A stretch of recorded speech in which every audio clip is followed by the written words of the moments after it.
waxaan ahay arday dhigta dugsiga Banaadirson waxaan ka tirsanahay dufcadda qalin jibisay sanadkan ee 13aad waxaan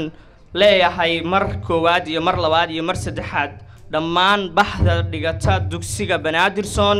ciid wanaagsan sababtoo ah waxay noo tahay maalin aad u ballaaran waa maalin aan dabaaldegayno 24 bisha June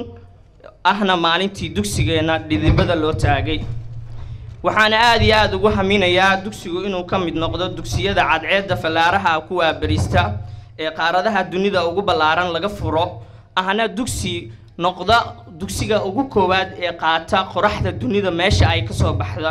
inuu dugsiga gaaro ilaa qaaradaha New Zealand iyo Australia waxaan kaloo aad iyo aad ugu mahadnaqayaa dadka ka qayb qaatay diyaarinta xafladda aadka u ballaaran waxaan kaloo jeclahay aniga iyo dhallaankayga iyo kuwaan awooga u noqon doono inaan ku factirsano kuna aftirsano dugsiga caalamiga ee Banaadirson